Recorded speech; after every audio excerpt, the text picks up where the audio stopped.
की जो पहचान है, उनकी जो आइडेंटिटी है, वो संगठन के नाम से नहीं है, वो राजनीतिक नाम से नहीं है, वो धार्मिक नाम से नहीं है, वो जात के नाम से नहीं है, वो क्षेत्र के नाम से नहीं है। उनकी जो पहचान और आइडेंटिटी है वो पुरातन है और वो समय है। ये बात उन्हें पता चल जाए तो फिर चाहे कोई संगठन हो या ना हो, फिर चाहे संघ भी हो या ना हो, पर ये आइडेंटिटी अगर उन तक पहुंच जाती है और वो एक्सेप्ट कर लेते हैं कि ये उनकी पुरानी आइडेंटिटी है, तो वो ऑटोमेटिक यानी अपने आप ही इकट्ठे हो जाएंगे, क्योंकि उनको इकट्ठे होने की सामग्री, इकट्ठे होने का शब्द, इकट्ठे होने का कारण मिल जाएगा।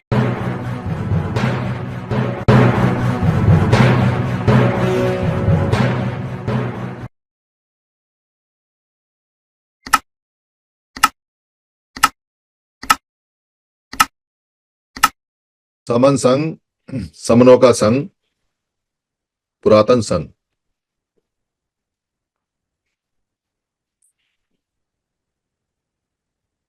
भारत में जितने भी लोग रहते हैं,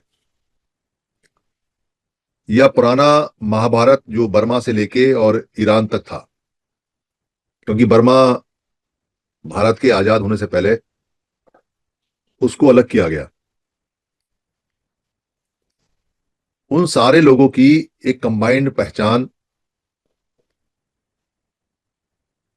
कहीं दिखाई देती नहीं दूर दूर तक भी। और इस कंबाइंड पहचान के ना होने से, इस संयुक्त पहचान के ना होने से, इस एक पहचान के ना होने से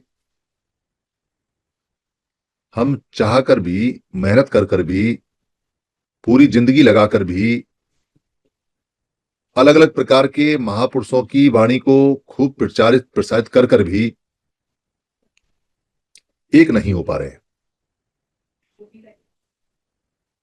ये कारण बताने के बाद बहुत साधारण है, जानकारी देने के बाद बहुत साधारण है,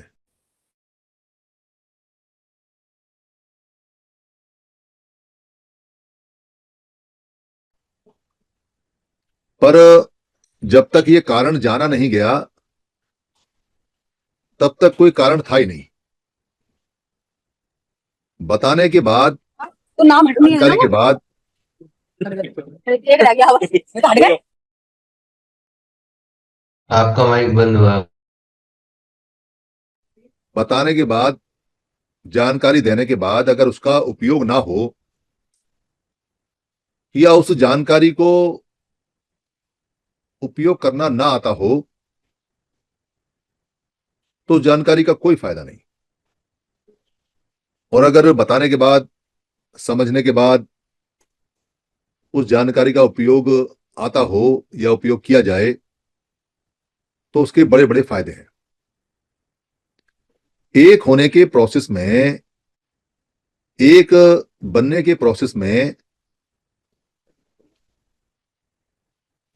सामग्री जो चाहिए वो चाहिए एक सी, समानता पे आधारित, समता पे आधारित, जो सभी को सूट करे, जो सभी को मैच करे, जिसके लिए सभी राजी हों, जिसका कोई विरोध ना करे, जिसका कोई विरोध करना भी चाहे तो कर ना पाए, जिसके विरोध की बाद में भी कोई गुंजाइश ना हो।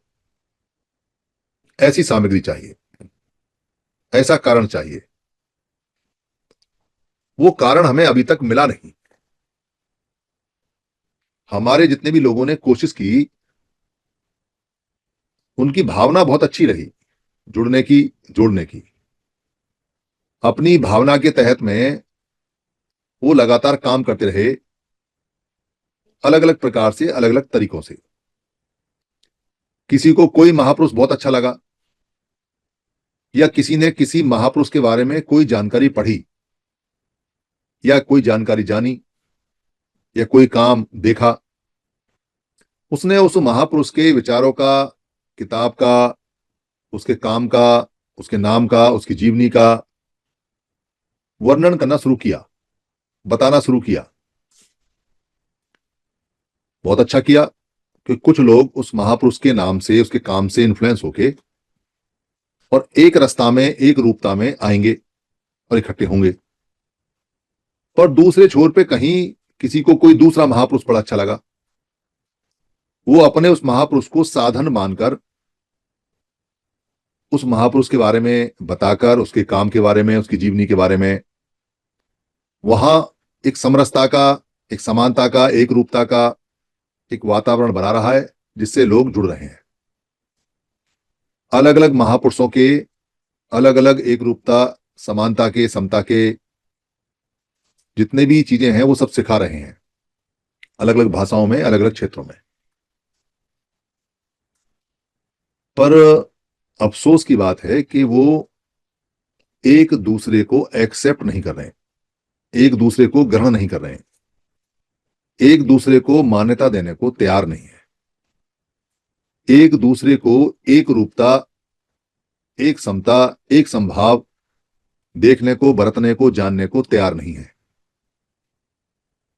अक्सर बुराई नहीं करते, तारीफ तो करते ही नहीं, क्योंकि तारीफ करेंगे तो एक हो जाएंगे, पर बुराई नहीं करते। पर कई बार बुराई भी करते हैं और कई बार लड़ाई भी कर जाते हैं। कैसे इकट्ठे होंगे? महापुरुष जोड़ने का साधन है। महापुरुष कोई डेस्टिनेशन या कोई नियति या कोई उद्देश्य नहीं है। उद्देश्य को प्राप्त करने का, लोगों को जोड़ने का साधन है। इसलिए महापुरुषों के नाम पे साधन मानकर महापुरुषों को और उनकी बातें बताकर जोड़ने का काम किया जाता है। महापुरुष को दिखाकर, महापुरुष को बताकर, महापुरुष को प्रेरणा के स्रोत के रूप में प्रस्तुत कर कर लोगों में भावना जगाई जाती है कि वो बातों पे चलें और माने। पर बहुत सारे महापुरुष हैं, बहुत सारे माध्यम है जोड़ने के, बहुत सारे महापुरुष साधन के रूप में काम आ रहे हैं सोसाइटी के। पर कुछ लोग जो महापुरुषों में रम जाते हैं, महापुरुषों के चेले बन जाते हैं, उनके जाने के बाद उनके भक्त बन जाते हैं, वो उस काम को नहीं होने देते जिसे महापुरुष चाहते थे कि सब लोग इकट्ठे हों। ये समस्या है। इसलिए महापुरुषों को जोड़ने का कोई साधन अभी तक बना नहीं, उन लोगों को जोड़ने का कोई साधन बना नहीं, किसी ने बनाया भी नहीं। महापुरुषों का कोई संघ होता, महापुरुष कहीं बैठते, महापुरुषों के अनुयायी कहीं एक साथ बैठ के चिंतन मनन करते, अपनी अपनी बात कहते और इस भावना को जानते कि बिना एक हुए हम भारत जैसे या महाभारत जैसे विशाल देश में समणों के लिए कुछ प्राप्त नहीं कर सकते। इस व्यवस्था में ना ऐसा किसी के पास सोच और ना ऐसा कुछ करने की किसी का प्रयास, कोई प्रयास भारत में नहीं है। और किसी के पास में वो यंत्र, वो टूल, वो विधा, वो सामग्री नहीं है जिससे सारे एक रूपता, एक समता में आ जाएं। पर समण शब्द ऐसा है। समण शब्द वो शब्द है जो सारे महापुरुषों को एक डोर में, एक धागे में माला बना के जोड़ता है। इसको कोई आज स्वीकार करे या ना करे, पर कल इसको स्वीकार करना ही पड़ेगा, और कोई रास्ता है नहीं। हम नहीं कहते कि ये समणीय धर्म के लोग हैं। वो किताब कहती है जो समणीय धर्म और अरब के संबंधों के बारे में बताती है। वो किताबें कहती हैं कि हम समण लोग हैं और यहां सभी धर्मों का एक सभ्यता, एक समणों की सभ्यता है और सभ्यता का ही धर्म होता है। सभ्यता का जो धर्म होता है उसको सभ्यता का धर्म, और जो सभ्यता का नाम है समण, समण धर्म बोलते हैं। तो देर सवेर सारे महापुरुषों को, उनके अनुयायियों को इस शब्द का इस्तेमाल करना पड़ेगा, और अगर वो नहीं करेंगे तो बहुत सारे महापुरुष और भगवान खत्म हो गए। जो मिस्र के भगवान थे वो खत्म हो गए, जो यूनान के भगवान थे पूरी दुनिया में पूजे जाते थे वो खत्म हो गए। तो भगवान भी खत्म हो जाते हैं। इसलिए ये परिवर्तित रूप है, ये बदलता रह जाता है। अगर इकट्ठे नहीं हुए, एक माला में नहीं आए, तो कितने भी शक्तिशाली हैं, कोई सा भी संत है, कोई सा भी महापुरुष है, खत्म हो जाएंगे। हर एक महापुरुष की एक लिमिटेशन होती है। एक सीमा होती है, उस सीमा से आगे वो महापुरुष नहीं जा पाता।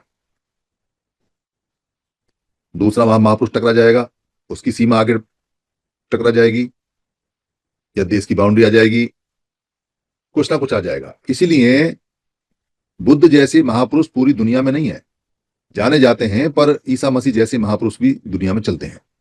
मोहम्मद मुस्तफा सल्लल्लाहु अलैहि वसल्लम जैसे भी महापुरुष चलते हैं। तो इन तीनों की बाउंड्रियां टकराती हैं। इसके अलावा और भी हैं, वो पूरी दुनिया की बात है। पर भारत में जो महापुरुष हैं, जो समणों के महापुरुष हैं, अगर वो टकराएंगे आपस में, तो समणों को कोई बचा नहीं सकता, कोई नहीं बचा सकता। इसलिए ये बात उन महापुरुषों के मानने वालों को, उन महापुरुषों के जानने वालों को ये बताना है कि महापुरुष लोगों को जोड़ने का साधन है, साध्य नहीं है। हमको महापुरुष को नहीं साधना है, महापुरुष के द्वारा लोगों को साधना है, उनको इकट्ठा करना है। ये उद्देश्य है। उद्देश्य गलत बना दिया। महापुरुष को प्राप्त करने का काम चल रहा है, महापुरुष के द्वारा उद्देश्य प्राप्त करने का काम नहीं चल रहा है। इसलिए भारत में टकराव है, और वो टकराव गाजे बाजे के साथ चल रहा है, धूम धड़ाके के साथ चल रहा है। और उस टकराव को बढ़ाने के लिए और लोग भी पीछे से लकड़ियां डालते हैं, जिनको हम वमन कहते हैं। एक महापुरुष अगर ज्यादा बढ़ता है, चढ़ता है, उसके ज्यादा मानने वाले लोग हो जाते हैं, तो उसका विरोध करने के लिए दूसरे समणों को, दूसरा महापुरुष और उनको पैसा और उनका मेला ठेला, उनका जागरण या उनका प्रचार या उनका जगराता या उनकी सभा या संगति या उनका मेला, वो लगवाया जाता है। एक महापुरुष अगर बहुत ज्यादा आगे बढ़ गया तो भी काम हो जाएगा, क्योंकि अगर सारे लोग एक महापुरुष को मानने लगें, उस पर मान्यता दें, उसको अपना मान लें, उसके लिए सब काम करें, तो भी इनडायरेक्ट रूप से वो इकट्ठे हो जाएंगे और संघ का काम हो जाएगा। यही तो संघ है कि लोग किसी भी तरीके से इकट्ठे होने चाहिए। इसलिए जब एक महापुरुष का नाम ज्यादा बढ़ा जाता है या लोग ज्यादा बढ़ा देते हैं, तो उसको खींचने के लिए दूसरे महापुरुष को उठाया जाता है। उसकी जयंती, उसका मरण दिन, उसका काम, उसका फोटो, उसका नाम, उसके नाम पर छुट्टी, बहुत सारी बातें की जाती हैं। फिर तीसरे को उठाया जाता है, फिर चौथे को उठाया जाता है। पर किसी भी हालत में एक महापुरुष की आइडेंटिटी पूरे भारत में नहीं बनने दी जाएगी। अगर एक महापुरुष की आइडेंटिटी पूरे भारत में बन गई और लोग सारे उसके फॉलोवर हो गए, तो हो गया काम, फिर तो कोई दिक्कत ही नहीं है। इसलिए कोई बुद्ध का अनुयायी है, कोई कबीर का अनुयायी है, कोई गुरु रविदास जी का अनुयायी है, कोई गुरु घासीदास जी का अनुयायी है, कोई गुरु चांद ठाकुर जी का अनुयायी है, कोई काशीराम जी का अनुयायी है, कोई डॉक्टर अम्बेडकर का अनुयायी है, कोई अच्युतानंद जी का है, कोई बिरसा मुंडा का है, कोई फूले का है, कोई नामदेव का है, कोई चोखा मेला का है, कोई नारायण गुरु का है। बहुत सारे लोग हैं। तो इनका अलग अलग बढ़ना दूसरों के लिए फायदेमंद है। इनमें से एक का बहुत ज्यादा बढ़ना दूसरों के लिए नुकसानदायक है। पर इन सबका एक साथ बढ़ना हमारे लिए फायदेमंद नहीं है। पर इनका एक साथ इकट्ठे होकर एक नाम से बढ़ना, वो हमारे लिए फायदेमंद है। अगर ये अलग अलग नामों से बढ़ते हैं तो हमारा नुकसान है, हमारे पैसे का नुकसान है, हमारी भावना का नुकसान है, हमारे शरीर का नुकसान है, तन मन धन का नुकसान है।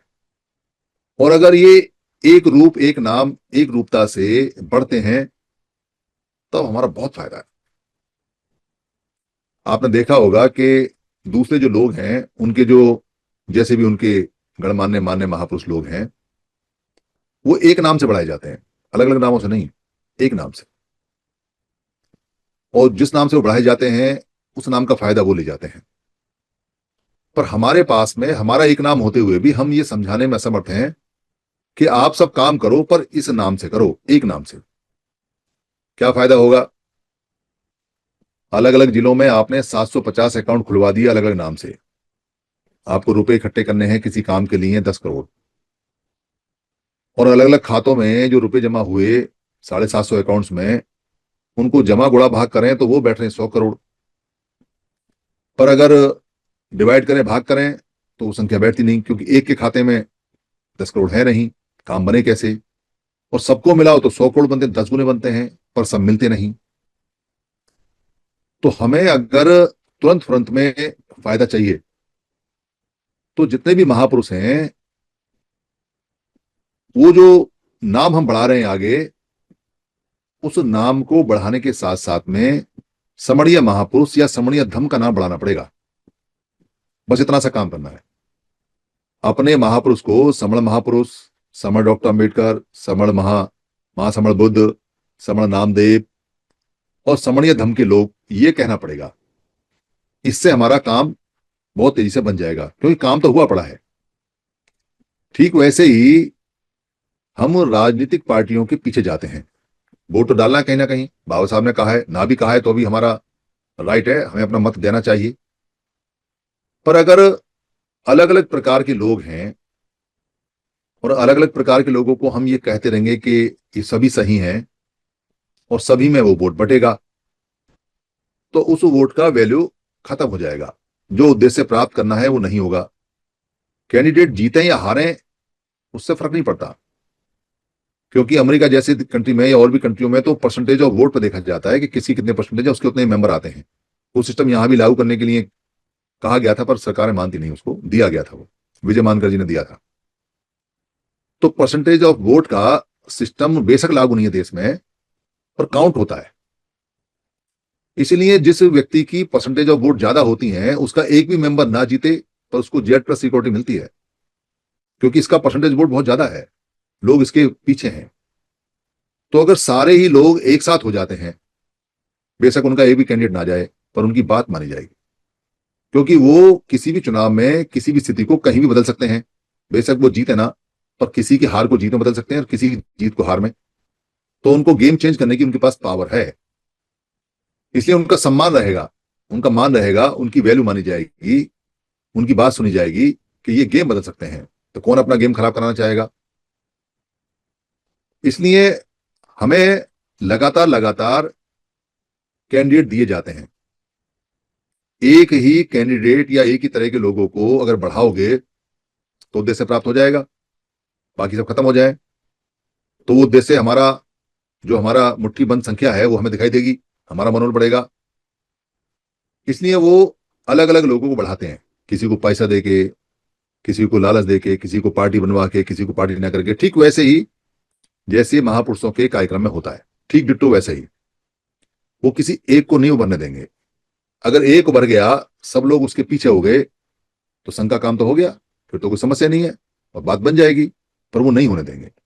इसलिए वो कभी किसी को बढ़ाएंगे, कभी किसी को घटाएंगे और पूरी कोशिश करेंगे साम दाम दंड भेद छल कपट से, किसी भी हालत में नहीं बढ़ने देंगे। ठीक वैसे ही सरकारी कर्मचारियों के संगठनों को एकजुट नहीं होने देते। कोई महासंघ, कोई संघ, कोई परिसंघ, कोई महापरिसंघ, कोई आवाम, कोई अजाक्स, कोई ST वेलफेयर, कोई SC वेलफेयर, कोई अलग अलग नामों से वो चल रहे हैं और वो सबको बढ़ा रहे हैं। वो किसी एक को नहीं बढ़ने देंगे। अगर वो एक बढ़ जाएगा तो सरकारी कर्मचारी की डिमांड हो जाएगी पूरी। जिस दिन उससे एक ने ये कह दिया कि सारे कर्मचारी इस संगठन में हैं, आप हमारी ये मांग मानो, तो माननी पड़ेगी, नहीं मानोगे तो काम बंद कर देंगे, काम बंद कर देंगे तो देश बंद हो जाएगा। पर अलग अलग में तो एक दूसरे के दुश्मन करा देते हैं, वो नहीं मानेगा तो हम करेंगे, हम नहीं करेंगे तो वो कर देगा, तो क्या बार्गेनिंग होगी? कुछ नहीं, तो खत्म हो जाएंगे। वैसे ही वो अलग अलग संगठनों को पानी देते हैं, किसी भी संगठन को मरने नहीं देते और संगठनों में झगड़े कराते रहते हैं। संगठन वालों को पता नहीं चलता कि उनके साथ क्या हो रहा है, क्या नहीं हो रहा है, क्योंकि अगर सारे लोग एक संगठन के पीछे आ जाएंगे तो बात बन गई, फिर तो संघ का काम हो गया। यही तो संघ का काम है कि किसी भी तरीके से एक हो जाए, किसी भी तरीके से एक हो जाए। तो सारे सिस्टम को देखने के बाद में ये समझ में आता है कि ये संगठन वाले इकट्ठे नहीं हो सकते, क्योंकि कुछ इनको इकट्ठा नहीं करने दिया जाएगा, कुछ ये होंगे नहीं, अलग अलग रहेंगे। वैसे ही जितने महापुरुष के चेले हैं, महापुरुषों के चेले हैं, साहब काशीराम से लेके और पीछे तक के जितने भी हैं, चाहे वो संत हैं या महापुरुष हैं, उनके लोग अलग अलग ही रहेंगे, वो एक साथ नहीं आ सकते। वैसे ही जो राजनीति करने वाले लोग हैं वो अलग अलग ही रहेंगे, एक साथ नहीं आ सकते। वो कभी बैठेंगे तो अपने अपने संगठनों का नाम लेके बैठेंगे और उस नाम के साथ ही अलग अलग हो जाएंगे। तो जिंदगी में तो काम बनेगा नहीं, कोई किसी की सुनेगा नहीं, और कोई इतनी बड़ी संख्या में होगा भी नहीं कि किसी बात में दम हो। उस बात को पैदा करने के लिए, उस दम को पैदा करने के लिए, उस वजन को पैदा करने के लिए दो तरीके हैं। एक तरीका तो यह है कि इनकी खुशामद करो, इनको बुलाओ, इनका चाय नाश्ता कराओ, इनके हाथ जोड़ो, इनको कहो कि भाई इकट्ठे हो जाओ वरना हम खत्म हो जाएंगे, और वो आपकी बात को मान के सब इकट्ठे होके, सारे विलय होके एक एक संगठन बना लें। एक राजनीतिक पार्टी, एक सामाजिक संगठन, एक आर्थिक संगठन, एक धार्मिक संगठन, एक आर्थिक संगठन, मतलब एक एक बना लें और वो भी सब इकट्ठे हो जाए। एक तरीका तो ये है।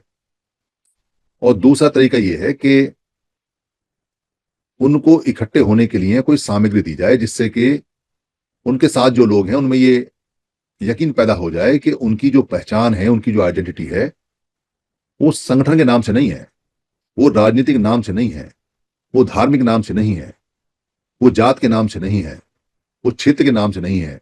उनकी जो पहचान और आइडेंटिटी है वो पुरातन है और वो समण है।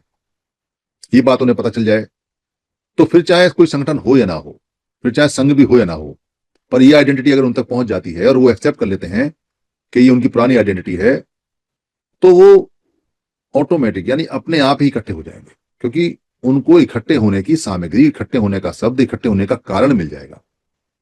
फिर वो जात, पैसे, धर्म, मजहब, संगठन, इन सब के नाम से इकट्ठे होने के बजाय श्रवण के नाम से इकट्ठे होंगे, तब भी काम बन सकता है।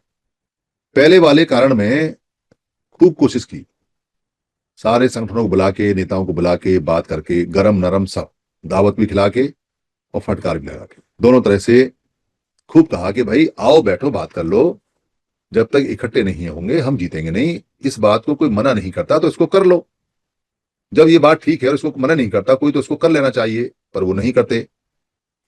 ये बात खूब कही, इसमें सालों खर्च हुए, पैसा भी खर्च हुआ, दिमाग भी खर्च हुआ, समय भी खर्च हुआ।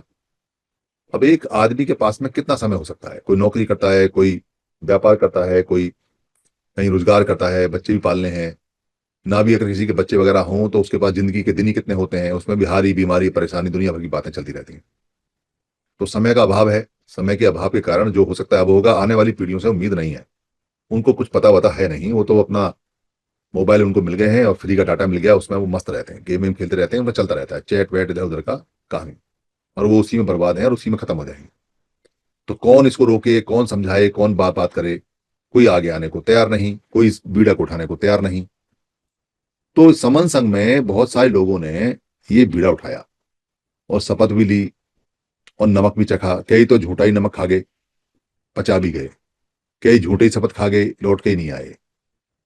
ये चलता रहता है, क्योंकि पर शपथ और नमक कम से कम झूठा नहीं खाना चाहिए, क्योंकि आपको मरने में दिक्कत होगी। अगर समाज का नमक खा गए, अगर समाज की शपथ खा गए और समाज के विरुद्ध में काम किया बिना कारण, समाज के विरुद्ध काम किया अपना ईगो अहम के कारण, अगर समाज में विरुद्ध काम किया ये कहकर के हमें कुछ नहीं चाहिए और फिर भी कुछ चाहिए, क्योंकि कोई व्यक्ति अगर नाराज होता है, तो छोटा बच्चा जब नाराज होता है तो क्यों होता है? क्योंकि उसको कुछ चाहिए, उसे मिला नहीं, इसलिए वो नाराज है। और बड़ा बच्चा कब नाराज होता है? जब उसे कुछ चाहिए, उसे मिला नहीं।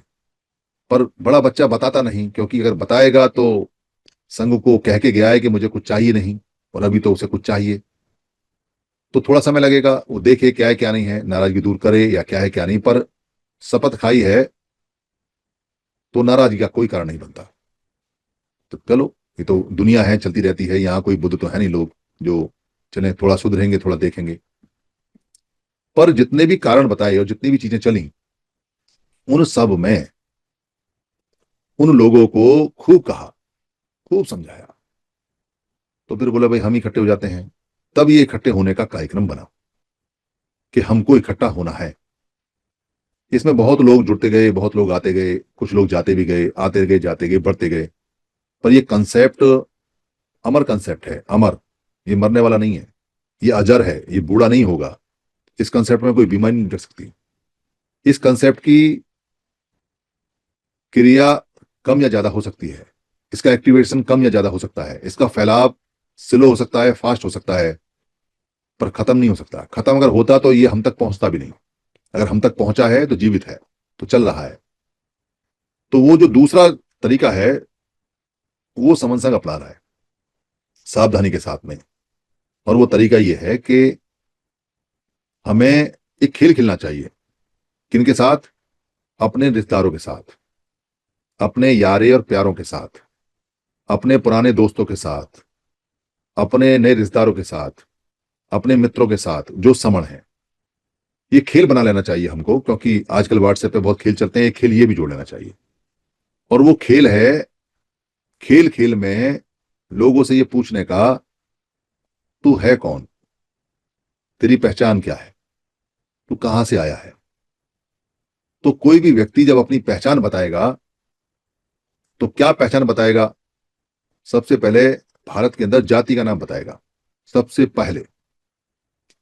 तो खेल खेल में उससे पूछो कि भाई ये जाति कब बनी, किसने बनाई, कहां बनी। वो ना करेगा तो उसको चढ़ाओ मत कि तुझे कुछ नहीं पता, तो कुछ नहीं जानता। उसे बोले भाई जाति लेके जा रहे हो तो पता होना चाहिए। तो उसको कुछ क्लू दो।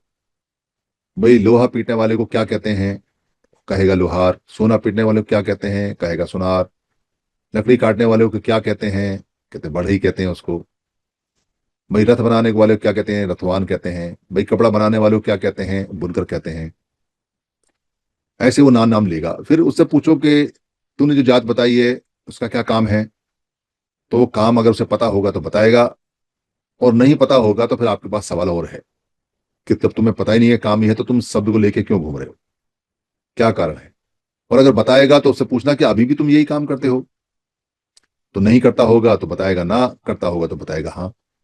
तो उससे पूछना चाहिए कि इसका मतलब जो तुम काम करते हो उसी काम के नाम को जात बोलते हैं। क्या करेगा? या तो हाँ करेगा या तो ना करेगा। ना करेगा तो फंस गया, और हाँ करेगा तो आपका काम हो गया। इसका मतलब जाति के नाम को काम बोलते हैं। तो हाँ करेगा तो ये समझ में आ जाएगा कि जाति कोई जन्मजात नहीं है, मतलब जन्म से नहीं चलती है। काम बदला, जाति बदली। तो उससे पूछना चाहिए पीछे कहां से चला रहा है। तो पीछे कोई नाम नहीं मिलता। कोई कितने उदाहरण देख लो आप, किसी किताब में, किसी पिक्चर में, किसी पुराण में, कहीं कोई नाम पीछे नहीं मिलता। ये जो जातियों के नाम है अभी से मिलते हैं, पहले से नहीं मिलते। तो मिलेगा नहीं, उसको जानकारी दो थोड़ी थोड़ी, और फिर जाते जाते एक जानकारी और उसको कर दो। अच्छा, किसी ब्राह्मण को जानते हो तो हाँ करेगा या ना करेगा? अमूमन हाँ करेगा। तो उससे पूछो कि उस ब्राह्मण का जात क्या है जिसको जानते हो, क्या जवाब देगा? मान लो कोई जात कहेगा अभी, तो कहेगा भाई जात तो मतलब काम होता ना। अभी तुमने कहा कि काम का नाम जात है, तो उसका क्या काम है, क्या काम था। फिर उसको बात बातों में एक चैलेंज दो जो समन संघ देता है कि अगर तुम ब्राह्मण का जात बता दो तो तुमको समन संघ 1 लाख रुपए देगा। बस इतना कह के छोड़ दो। 1 लाख रुपया उसके दिमाग में छप जाएगा। ये सवाल उसके दिमाग में छप जाएगा कि ब्राह्मण का जाति बताने में 1 लाख रुपए मिलता है। तो वो अपने यारों से, दोस्तों से पूछेगा कि ब्राह्मण का जात बताओ, 1 लाख रुपए मिलेगा। तो क्या कहेगा? कोई बहुत सियाना आदमी तो कहेगा कि ब्राह्मण ही हमारी जात का नाम है। ऐसा नहीं होता, ब्राह्मण वर्ण का नाम है, जात का नहीं है। हमको जात का नाम चाहिए कि ब्राह्मण लोहा पीटने वाला था या नहीं, चमड़ा काटने वाला था या नहीं, गाय पालने वाला था या नहीं, खेती किसानी करने वाला काश्तकार था या नहीं, राजा का कर्मी था या नहीं, राजा था या नहीं। हमको वो काम चाहिए, वो काम के नाम है, ये काम का नाम नहीं है। खेल खेल में आप एक सवाल और उससे पूछ सकते हो, क्या तुम्हारे बुजुर्गों ने कभी भीख मांगी? बुरा लगता है आदमी को, तो मांगी नहीं मांगी तो सोचेगा नहीं, कहेगा नहीं मांगी कभी। तो उससे पूछना कि तुम्हारे अगर महापुरुषों ने कभी भीख नहीं मांगी तो क्या कभी किसी को भीख दी?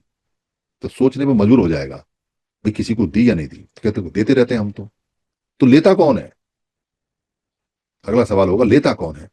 ये हमें खेल खेलना है, ये अपनी रिश्तेदारियों में खेल खेलना है। इससे आपका बुद्धि शार्प होगा। कहीं ना कोई प्रश्न अटकेगा। हारने का बात नहीं है, जीतने का नहीं है, तैयारी करने का। वीडियो सुनोगे, ध्यान से देखोगे तो बहुत सारे सवालों के उत्तर लगातार मिलेंगे। पर खेल खेलो, इस खेल को खेलोगे तो आनंद आएगा। आनंद आपका, और समन संग सब जो पहुंचेगा वो समन संग का। आनंद आप रखो, खूब आनंद लो, लोगों से खूब बातचीत करो, वो आपका सेहत अच्छी करेगा। आनंद पहली बार आपको लगेगा कि आप खुल के किसी से जात और वर्ण पे बात कर सकते हैं।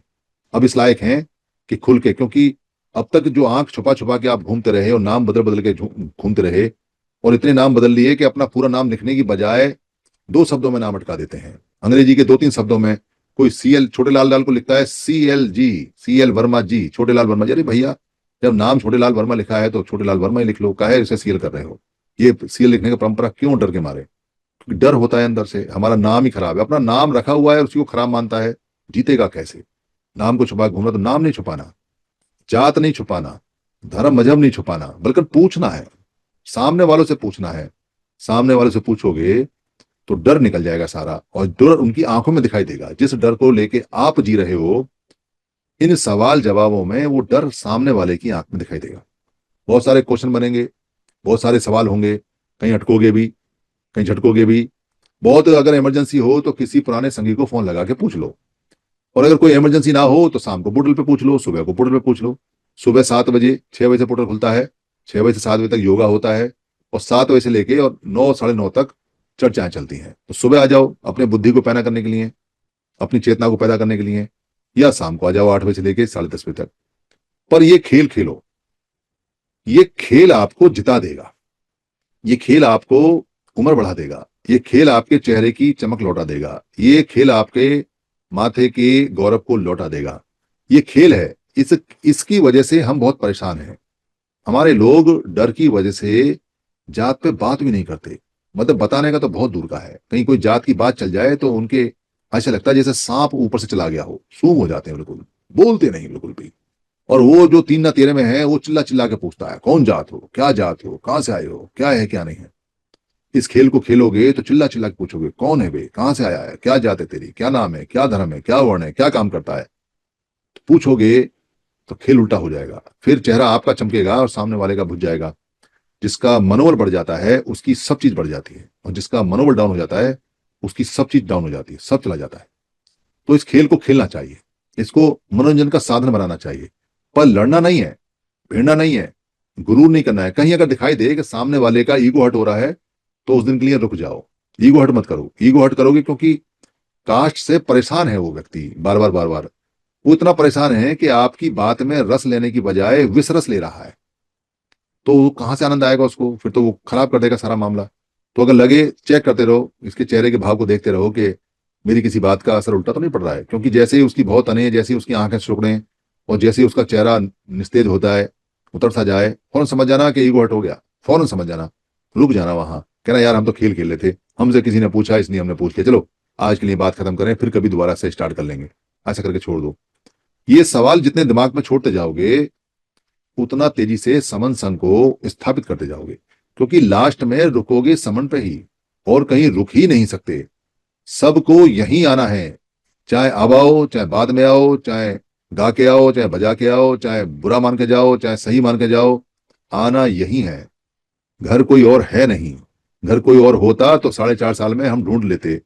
यही घर है और यही है महल, जैसा भी है, टूटा फटा, बढ़िया, आलीशान, पुराना, नया, जो भी कुछ है यही है, और इसी को ठीक करना है, और इसी को बढ़ाना है, और इसी में रहना है, और इसी में मरना है। और कहीं मुक्ति भी नहीं होनी है, और कहीं चले जाओ मुक्ति नहीं होगी। जब मरोगे तो बेड पे फड़फड़ाते रहोगे, मर नहीं पाओगे। पर यहां अगर समन होके मरोगे और दिल में समन पैदा करके मरोगे, बहुत शांति से मरोगे, बहुत बढ़िया मौत होगी, घर वाले भी खुश और आपका भी खुश, मोक्ष प्राप्त हो जाएगा, मोक्ष प्राप्त हो जाएगा। यही सब मुझे क्या कहना था। मेरी किसी बात से अगर किसी को कोई खराबी हुई होगी तो मैं संघ से माफी चाहता हूँ। संघ मुझे माफ करे, संघ मुझे माफ करे, संघ मुझे माफ करे। संघ नमामि संतों को वंदना।